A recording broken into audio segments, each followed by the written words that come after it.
Hello everyone, welcome back again to my YouTube channel. Nama saya adalah Kevin Saili. Pada YouTube channel ini, teman-teman akan menemukan informasi menarik seputaran technical analysis daripada cryptocurrency. So if you guys like crypto, make sure to hit the subscribe button and don't forget to leave your thumbs up kalau misalnya kalian suka dengan pembahasan di video ini. Pada pembahasan video kali ini, kita akan membahas dari mother of coin, yaitu Bitcoin, di mana Bitcoin itu terdecline dan terreject cukup signifikan dari pergerakan terakhir, teman-teman ya. Jadi kalau misalkan saya kasih gambaran kurang lebih seperti ini, teman-teman.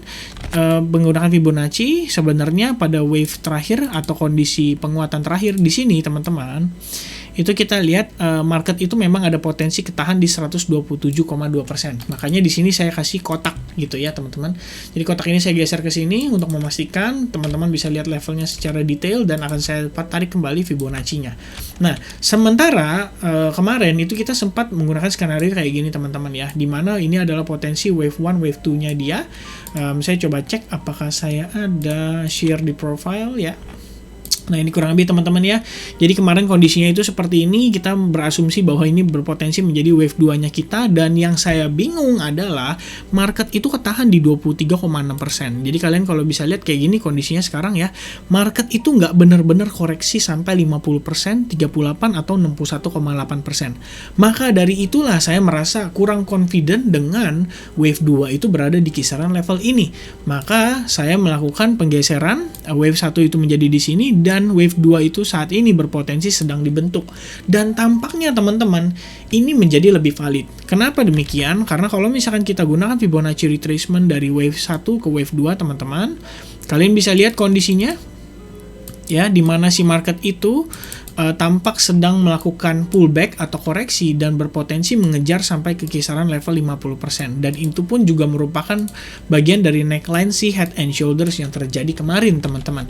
Maka kita berpotensi ngelihat si Bitcoin itu either bertahan di level 50%, 38,2% mungkin, atau 50%, atau bahkan 61,8%, teman-teman. Dan itu berpotensi menjadi wave 2-nya kita. Ya.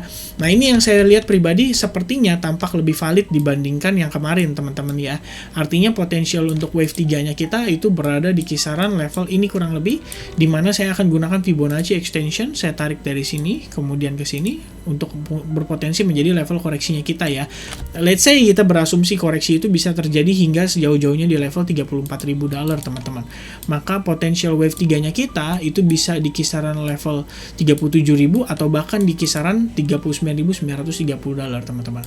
Kita coba tambahkan juga yang 1414, teman-teman. Oke, nah ini berpotensi berarti di kisaran kurang lebih $39.000 untuk wave 3-nya kita. Nah, ini kenapa saya perlu bahas, karena secara time frame daily, nah ini saya akan berikan logiknya ke teman-teman ya. Pertama, kita itu berada di dalam potentially falling wedge pattern, teman-teman, dan baru aja terjadi, tampak seperti terjadi breakout di sini, lalu kita langsung kembali ke dalam. Maka di sini kita berpotensi sedang melakukan retest terhadap si resistance line daripada si falling wedge pattern itu sendiri, dan itu termasuk ke yang tadi kita bicarakan di time frame kecil atau 1 jam. Nah, dengan kondisi ini, teman-teman, kita juga perlu perhatikan bahwa saat ini kita berada di kisaran Fibonacci 50% pada time frame yang lebih besar, dan juga ada tahanan di exponential moving average 21, teman-teman, yaitu garis merah yang ini. Kalau misalnya saya tebalkan dulu bisa, oke, bisa lah ya. Nah, ini saya tebelin dulu biar kalian bisa lihat ya. Nah, ini kurang lebih, teman-teman ya.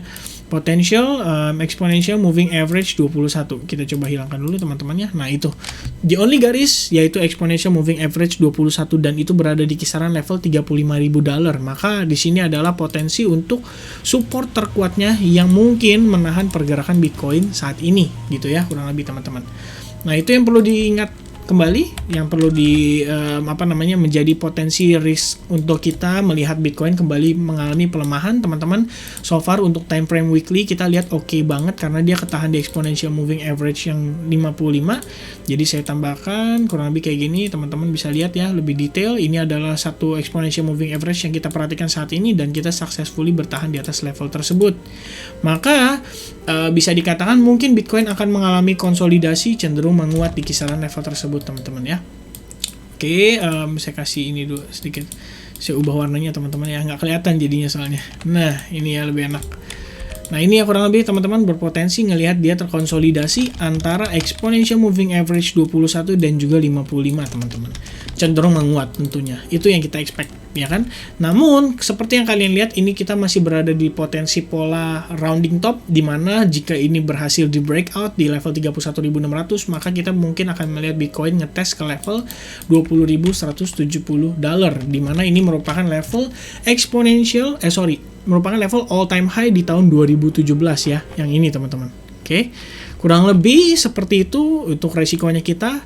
Nah, untuk time frame daily, kita terakhir sudah sempat discuss teman-teman bahwa Elliott Wave Theory ini yang saat ini saya gunakan itu saya asumsi bahwa di sini adalah wave 2, lalu di sini potential wave 3, dan di sini wave 4 serta di sini wave 5. Nah, untuk kita bisa melihat penguatan daripada wave 4 dan juga daripada wave 5 teman-teman, kalian bisa lihat ini kan wave 3 ya, dimana market itu membentuk major wave namanya wave 4, dan untuk kita bisa melihat dia menuju ke wave 5 teman-teman, dan itu berarti di kisaran level di sini, yaitu di atas level wave 3 tentunya, itu kita perlu melihat banyak proses yang terjadi di dalam Elliott Wave Count yang kecil, dan atau kita bisa bilang subwave-nya teman-teman ya.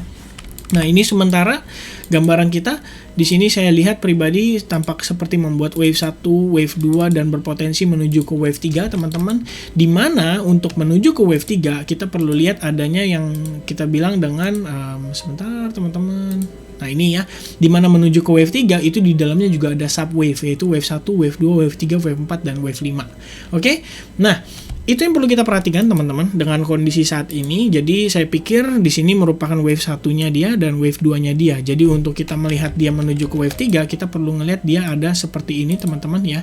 Subwave-nya wave 1, wave 2, wave 3. Mungkin tadi kita bicarakan di time frame 1 jam, kita lihat wave 3 berpotensi di antara level 39.000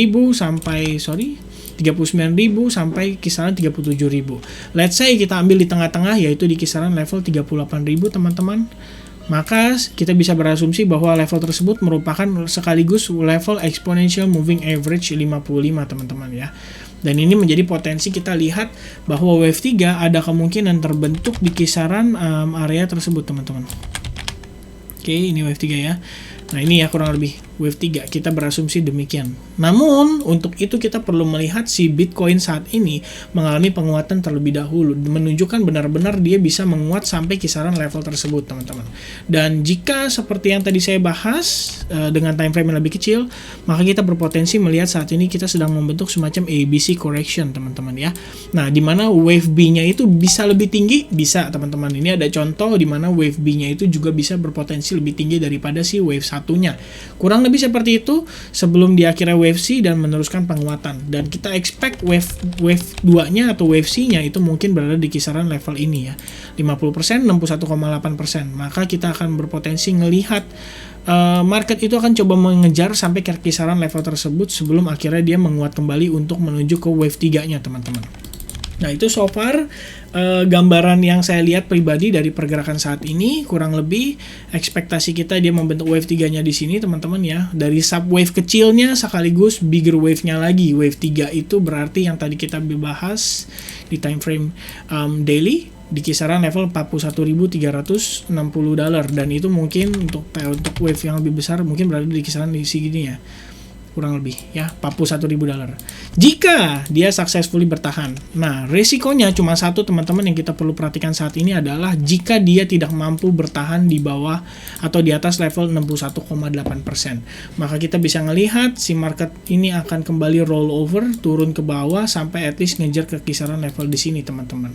Maka ini ya perlu dikhawatirkan, yang perlu diantisipasi oleh kita semua. Jadi kita perlu kawal pergerakan Bitcoin baik-baik pada hari ini dan juga besok, karena kita masih berada di masa-masa liburannya si US ya. Kalian bisa lihat US sekarang pukul 21.08, dimana kita di sini kalian bisa lihat pukul 28.37. Jadi sebenarnya mungkin kisaran 21.37 teman-teman. Dan di situ masih tanggal 4, sementara liburnya tuh masih sampai tanggal 5. Berarti masih sampai besok itu masih kondisi libur, teman-teman.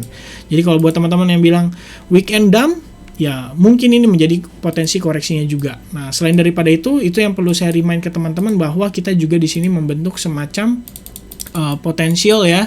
Kenapa bikin marketnya jadi turun? Mungkin karena di sini kita juga ngebentuk semacam bearish divergence pada RSI-nya, teman-teman. Dan kalian bisa lihat reaksinya terhadap market.